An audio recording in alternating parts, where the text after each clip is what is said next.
பரிசுத்த வாசஸ்தலத்தில் இருக்கிற தேவன் திக்கற்ற பிள்ளைகளுக்கு தகப்பனும் விதவைகளுக்கு நியாயம் விசாரிக்கிறவருமாயிருக்கிறார்.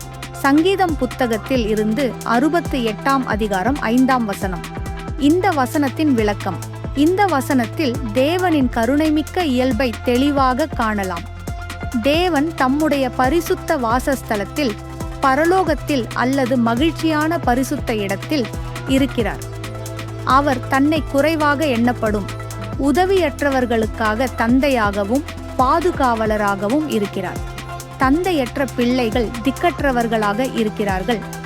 ஆனால் தேவன் அவர்களுக்கு தகப்பனாகி வழிகாட்டுகிறவர். விதவைகள் யாரும் பார்வையிலே இல்லாதவர்களாக கருதப்படுகிறார்கள். ஆனால் தேவன் அவர்களுக்கு நியாயம் விசாரிக்கிறார். அவர்களுக்காக நீதியை நிறைவேற்றுகிறவர். இது நம்மை நம்பிக்கையுடன் தாய் தந்தையற்ற நிலையிலும் ஆதரவில்லாத தருணங்களிலும் தேவனை நோக்கி நம்மை திருப்புகிறது.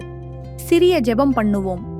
கருணையுள்ள ஆண்டவரே, திக்கற்றவர்களுக்கு தந்தையாகவும் விதவைகளுக்கு நியாயம் விசாரிக்கிறவராகவும் நீர் இருக்கிறதற்கு நன்றி. எங்களுக்கு துணையாக நீர் இருப்பதை நாங்கள் நம்புகிறோம். எப்போதும் எங்களை பராமரித்து வழிநடத்தும் தந்தையாக நீர் இருக்கும்படி கிருபை தரும். இயேசுவின் நாமத்தில் ஜெபிக்கிறோம் நல்ல பிதாவே, ஆமென்.